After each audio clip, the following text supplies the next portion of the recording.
Eu me chamo Israele Duane, sou acadêmica de Engenharia Química na UFAM e participo do NEFA, o Núcleo de Estudos Ciências Forenses. Hoje eu venho abordar com vocês o tema acidentes industriais. Qual o papel da perícia para a prevenção e como que funciona uma investigação de um acidente. A investigação de acidentes e perícias científicas é muito importante para a gente prevenir um possível acidente posteriormente. Como em toda investigação, a gente faz as seguintes perguntas, né? Como aconteceu, por que aconteceu e o que aconteceu. E essas conclusões levam a investigação a formar um plano base para impedir possíveis acidentes e definir as ações corretivas diante disso. As ferramentas utilizadas para investigar as causas de acidentes industriais é a simulação computacional, a análise dinâmica multicorpo, a perícia de equipamentos e máquinas industriais. A simulação computacional nada mais é do que um simulador que vai reproduzir toda a simulação de como funciona uma indústria, por exemplo. A análise dinâmica de multicorpo é uma análise gráfica e uma análise tridimensional em que a gente vê a angulação do movimento de um determinado equipamento, por exemplo. A perícia de equipamentos e máquinas é extremamente importante para a gente saber se não tem nenhuma falha, como funciona, como relatar o que aconteceu e se foi algum defeito de algum equipamento. Com essas ferramentas, é possível entender um acidente. E a partir do entendimento desse acidente, é possível a gente prevenir outro amanhã. A partir dessas análises de investigação, é possível redefinir o procedimento de segurança de uma empresa. Diariamente, se você for ler manchetes, sempre vai haver um acidente em uma indústria, um acidente de trabalho, em que às vezes são detalhes de falta de segurança que ocasionam acidentes. Esses acidentes podem ser graves, moderados e leves. Dependendo da gravidade, a perícia pode agir em cima para abrir uma investigação.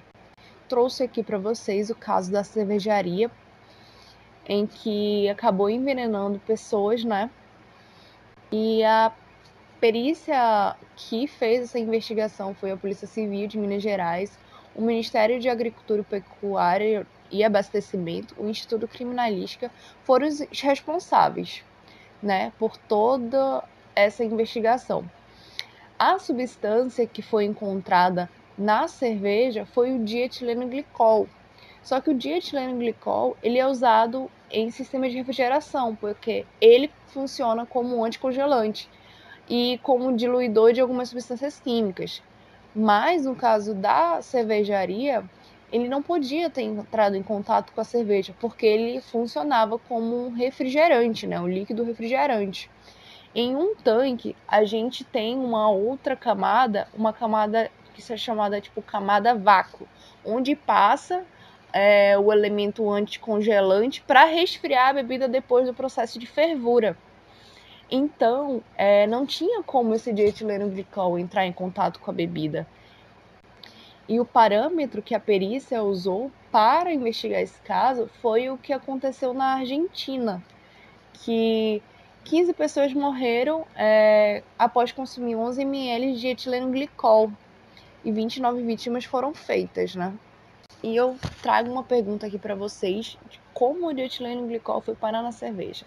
O que vocês acham? Foi um insumo contaminado, um equipamento com defeito ou negligência? A resposta para essa pergunta é o equipamento com defeito. Bom, por que foi o equipamento com defeito? A polícia, ela usou um líquido refrigerante, né, em que passou com uma bomba por todo o sistema de refrigeração. E após passar por esse sistema de refrigeração, foi detectado um furo na solda do tanque. E esse furo na solda fez com que o dietilenoglicol entrasse em contato com a cerveja e infectasse um lote inteiro de cerveja que acabou matando pessoas. Bom, venho trazer também um outro acidente, que é um dos mais famosos, que é o desastre de Chernobyl. O desastre de Chernobyl foi com base em uma usina nuclear. A usina nuclear era responsável por produzir energia elétrica. Só que eles produziam energia elétrica a partir de materiais radioativos, então o cuidado tem que ser em dobro. Esse material radioativo que era usado era urânio. O urânio ele passava por uma fissão física. A fissão física nada mais é que a quebra do núcleo do átomo do urânio, que é instável, ele forma outros núcleos menores. E a partir da fissão física vai gerando descontroladamente outros núcleos menores. Por isso que tem que ser uma molécula instável, né? No caso, o urânio. Bom, em Chernobyl havia 4 reatores que geravam eletricidade. O reator 4, o RBMK, ele continha 12 hastes de combustível, e que era 12 hastes de combustível que continham urânio e que eram instáveis.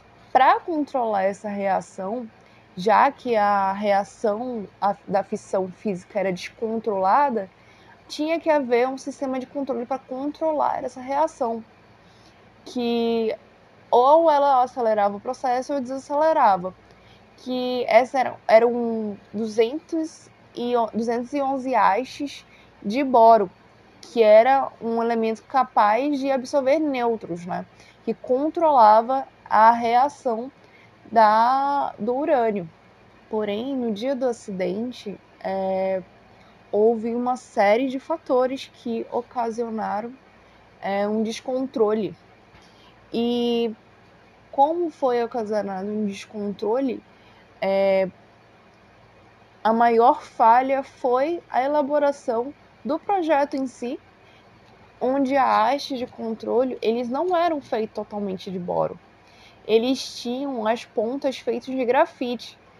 O grafite ele é um elemento que permitia as fissões nucleares. Então, em vez de frear a reação, ele acelerava ainda mais. Então, quando houve um descontrole com um botão para acionar as hastes, ele não conseguiu controlar, porque nessas pontas havia um grafite.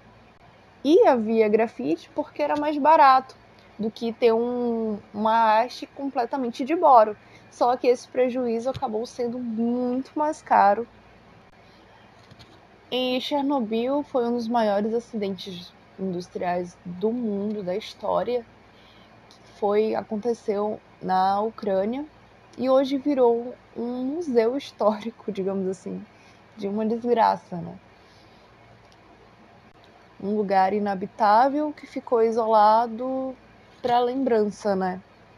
E muitas pessoas hoje ainda têm problemas de saúde até hoje na genética, posteriormente, por conta dos materiais radioativos liberados.